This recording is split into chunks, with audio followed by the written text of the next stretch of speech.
Good morning, everyone. Glad to see so many people made it here today, and the weather cooperated. We're not getting wet like we thought we were.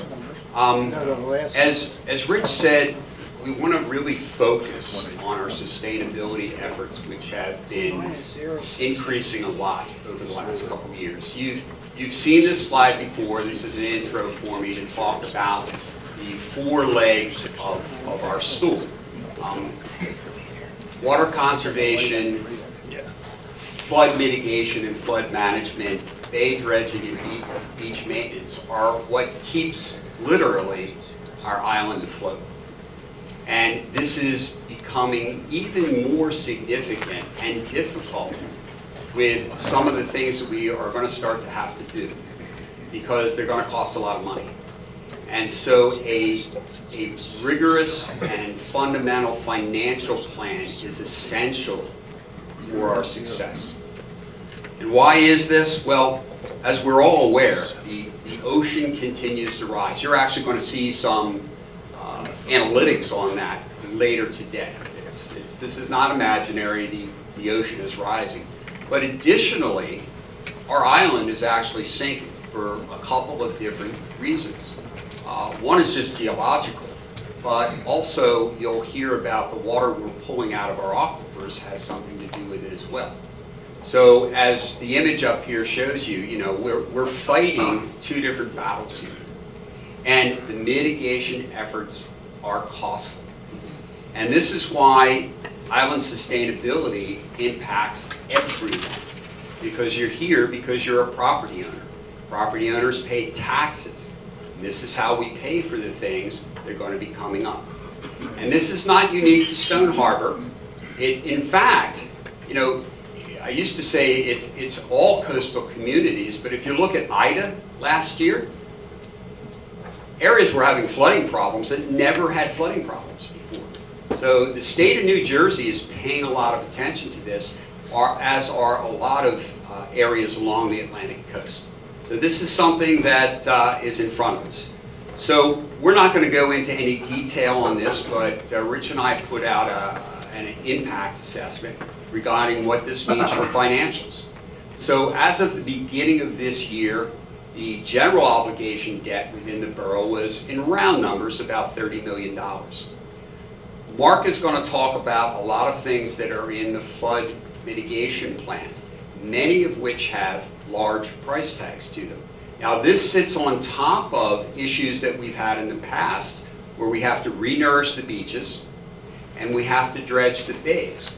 So we have a multiplicity of things that need to be done to help us sustain our viability as an island. And again, these things cost a lot of money. Our assessment says that in the next 5 years, as we're starting to pay for all these things, we could be looking at a debt that more than doubles. And of course, the implications on this, anybody that has a home mortgage knows, when you have a long-term bill, 15, 20 years that you're going to be paying, and you continue to borrow, it's like taking out additional mortgages. So your principal and interest payment becomes a larger and larger chunk of your overall operating budget. And we still got to collect the trash and pay for the fire department, pay for the police department, all of these things. So it becomes a real challenge for the borough, any borough, to manage all this. And as I said, this is not unique to Stone Harbor.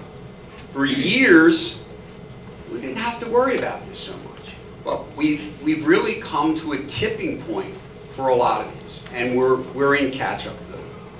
So the first thing I want to talk about today is on water usage. And I remember last year when I talked about, we've got a lot of challenges. This is the easiest one. So we're going to start out with the easy stuff.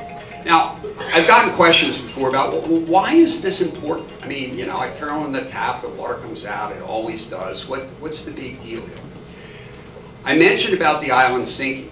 We pull from an aquifer that's about 800 feet below the surface. And towns all around New Jersey are pulling from the aquifers.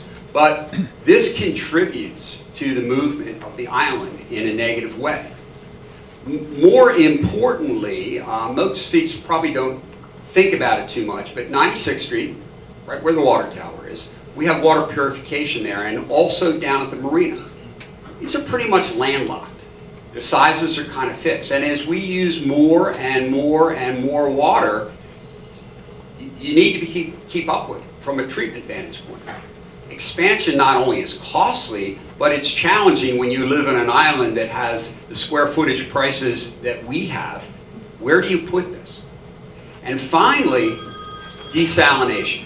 Desalination is a process where you take salt out of water. Well, where's the salt come from? As we take from the aquifers, sea can backfill into those aquifers, and the salinity level starts to rise. Now, salt levels are not a regulated amount. They're called a secondary contaminant, but we do measure them. And they have been rising. In fact, we only measure a range when we get these, not an average, but most of the range numbers are above the target that's set by the government. If you have to desalinate, these plants are not small. Where are you going to put a plant? I mean, we live on an island. There's not a lot of space sitting around here. We're not going into the bird sanctuary. So you're probably going to have to do that offshore. Well, how do you get your water offshore? You have to pipe the water out, pipe it back in again. Or you're going to have to move your pumping station offshore. None of these options are good. So we really need to pay attention to our water conservation. Now, the good news is there are some things that we can do. Everybody in this room can do to help out, because decreased water consumption will help ensure the viability of our aquifers. Very important. Now, our summer months are always the toughest for us, not just because a lot of people are here, but irrigation is one of the biggest draws on water, both by the borough and by all of our residents, along with pools. I don't have a pool. I kind of like to get down to the ocean, but it turns out there's hardly a new house built that doesn't have a pool these days. They take a lot of water. So this is a big drain on our system. So what are the few things we can do? So show a picture here of a sprinkler system. We're all very familiar with this. The water kind of goes everywhere. The wind blows it. Not only that, but a lot of this, even if you do it at the right times of day, you get a lot of evaporation. So we're moving towards soakers. In fact, you'll see something in our ordinance about moving towards soakers versus using sprinkler systems. If you put plants in that don't need as much water, then that helps out a lot. Rich alluded to the sustainability brochure that we have. More and more plants are becoming available that are very low water usage, drought-resistant plants. And they don't have to look gray and ugly. This is taken from one of my neighbors on 111th Street. I mean, sustainable plantings can look great. We've demonstrated them as part of SHPOA. You can see them around the area. This is an easy way to help out. Rich mentioned synthetic turf. We're going to have a demonstration at the Borough building, so you can go out and actually see what this looks like, but you don't have to water it. And apparently the dogs still like it, but you don't have to water it. And I've seen them sprouting up in various places on the island. This is not your grandfather's AstroTurf. Okay, this is completely different, so I encourage you to go take a look at it. Another thing you can do is rain barrels, and this is really becoming, a lot of folks are getting onto this right now, and they come in every shape, size, and form, where you capture water that nature is giving you, and you use that to water your gardens. Another thing that you can do. And finally, if we go on the inside of your house, don't forget about leaks. Toilets are notorious to leak. We gave away some of these a couple years ago. Well, look, Amazon, $10, it'll be at your house tomorrow, right? Plop them in your toilets, find out if you have a leak. Very, very easy things to do. And for those of us who keep our houses open all year round, I mean, you know, leaks are the problem that keep on giving. So very, very easy to identify. So these are some things that everybody can do. So how are we doing as a town? So I went back and looked at the data from 2017, and we took that as a base year. And so this is the full year water usage, 2018 through 2021. We want to go down. Everything's up. We're increasing every year. And so we're going in the wrong direction. Now, maybe the last 2 years had something to do with COVID, because anybody that was down here knew we had a lot more people down here during COVID. So we just took a look at the summer season, both with the shoulder seasons, May through September, as well as June, July, and August. We're not up as much, but we're still up. So we need to do better. So I'll come back next year and I'll show you where we are and see how we're doing in 2022. The good news is, so far, we have been doing better this year. So far, we've been doing better. But everybody has a role in this, and you get your water bill every quarter, and it's got the number on there. And if you can't find your one from last year to compare, just send a note in. We'll have Reese on it in a heartbeat. He'll look up everybody's bills and send it out to you. But look, you can measure how you're doing yourself. So challenge yourself to do better with this. And if you don't challenge yourself, the borough's going to help anyway, because we have a new irrigation ordinance that just went in. It was in our last beach blast on some of the key things. We're going to have odd, even days, so you just have to know what your address is to know if you can water on that day. We've changed some of the duration times and the timing that you can do this.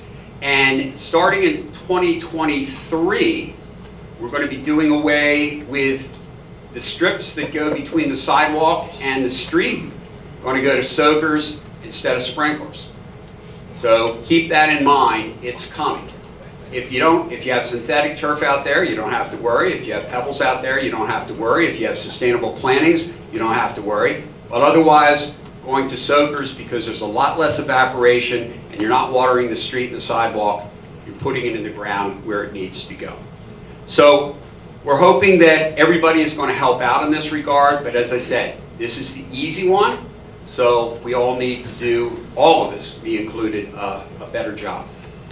So I'm going to introduce the next topic here on flood mitigation. But just a brief introduction. So flooding you can think of it in two ways.